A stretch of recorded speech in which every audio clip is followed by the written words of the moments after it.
Hi everyone, I'm Jeff Miracola, fantasy artist and illustrator. I'm here today to share with you a little bit more about my oil painting process. Behind me, I have a painting that I started about 4 days ago. It's on canvas and it's dry now. This is the underpainting. Unlike my other videos where I do a brown acrylic underpainting, for this particular painting I did not do that. I just went right into painting with the oil paints. This layer, like I said, it's dry now and it's ready for me to do the glazing and the building up of the next layer. That's what I wanted to show all of you in this video, so I hope you enjoy watching it. So to begin with, I have some linseed oil in a small container. And I've got burnt umber, ultramarine violet, and yellow ochre oil paint. So I take the burnt umber and the violet paint. I mix those with linseed oil until it's very thin, and now I'm just brushing that over the painting, and I'm really scrubbing this into the canvas surface to get it into all of the valleys and the grooves and the nooks of the canvas. Essentially, I'm going to be toning the canvas here with a brownish purple tone.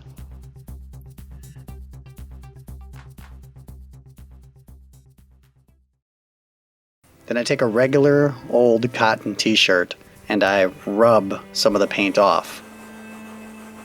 What this does is it tones the canvas, the light brown. At the same time, it prepares the canvas with linseed oil and makes it easier to paint on. That way, any paint that I add on over this glides on more smoothly.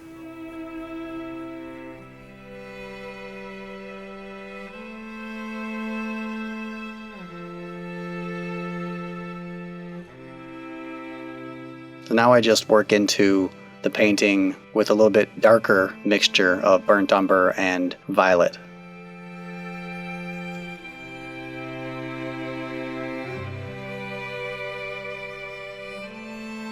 But because I put that lighter toned brown down first with the linseed oil on it, this darker brown paint is just sliding and gliding across the surface a lot easier.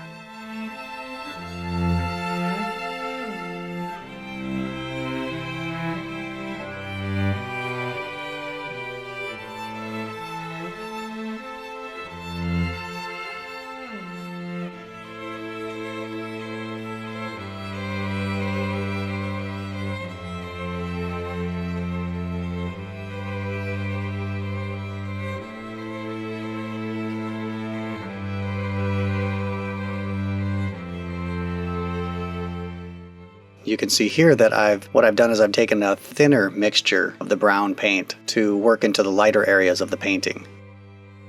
And all I did there was to just add more linseed oil to it to thin it out.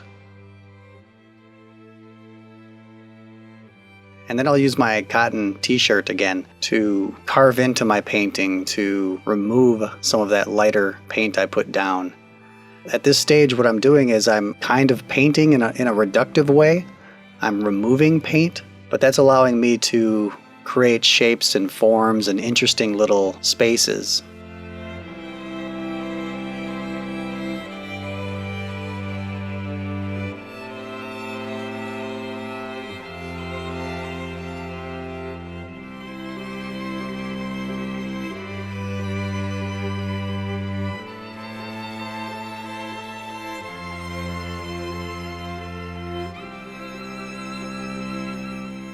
Now I work into the painting with a more opaque mixture of white and yellow ochre.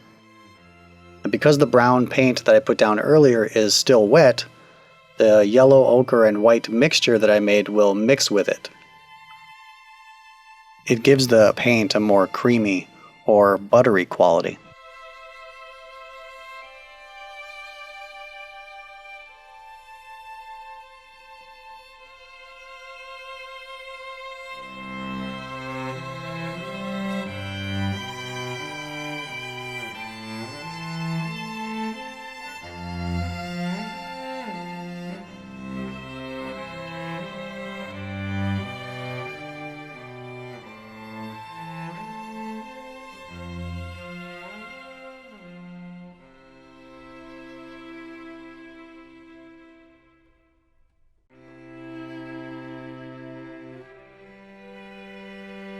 I put down a little bit of gray paint for the background and then realized that the background was really dry and difficult. It was going to be difficult for me to get that gray paint to move across the entire surface. So here I'm brushing down some linseed oil only onto the surface of the canvas, and that's going to make it much easier for me to put the gray paint down and have it glide smoothly across the surface of the canvas.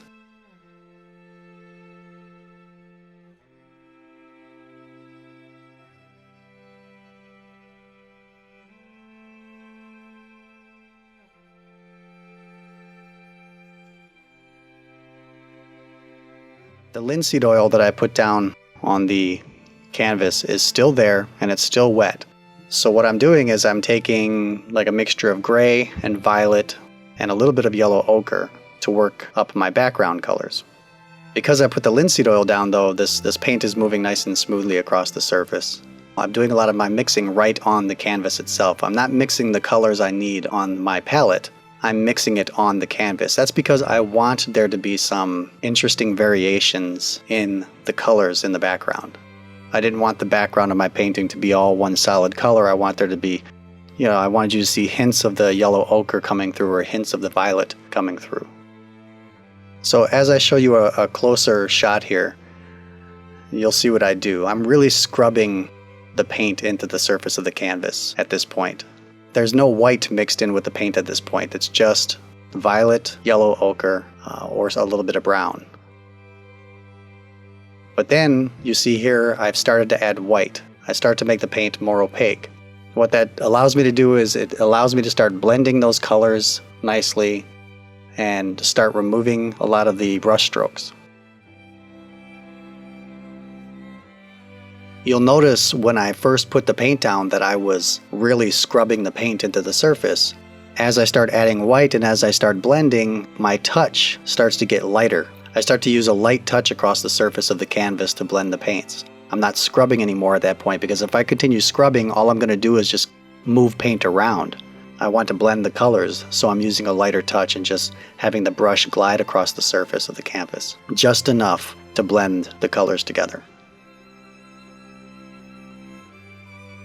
Now I'm getting into more detail work on the painting. And that should be pretty obvious. I've moved from using a 1-inch brush to now I'm down to like a size 3 or size 4 brush to do some of the detail work. The very first thing I did was lay down a little bit of brown and orange paint mixture into that form that I'm painting. Then what I do is I use a lighter yellow to work into the orange to start bringing out the highlights and really giving those shapes some form. Finally, I use white paint to do the detailed highlights on those forms. The entire time, this is all wet on wet painting. The orange layer that I put down is wet so that when I work into it with the yellow paint, the yellow blends well with the orange and I don't have hard edges to the yellow areas. I have nice soft edges for that. And likewise, the yellow area stays wet. When I add white to it, the white doesn't have a hard edge. It has softer edges. This is where the painting always starts to come together, is in the detail work. And that's what I love about oil paints. Because they stay wet for a long time, you're able to work your current layer of colors into your previous layer of color and have those layers blend together. So at this point, the entire painting is dry. That second layer of oil paints that I did has dried, so that means that this painting sat for a day or two.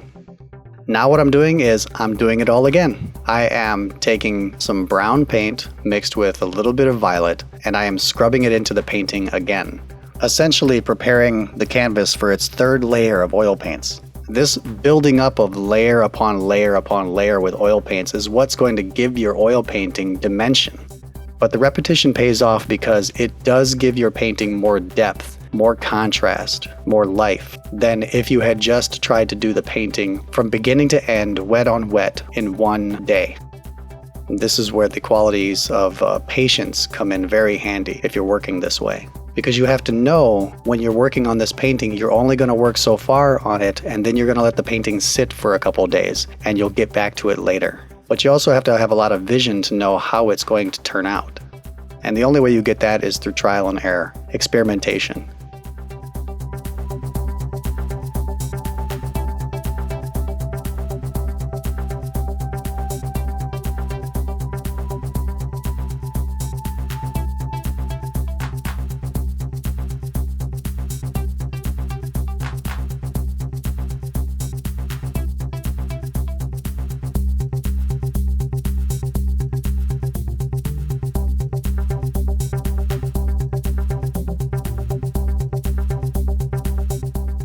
For the final stage of this painting, I use a palette knife loaded with Payne's Gray paint to give more texture to my background. I wanted there to be even more variation on the background, plus I also wanted to darken up the edges of my painting to build a vignette of sorts to really push home the focal point in this painting. I wanted the focus to be on essentially the center of the painting, the creature's face. And that's it. Thanks for watching. I hope you've enjoyed this demo. If you haven't subscribed to my YouTube channel, I encourage you to please do so. Bye-bye.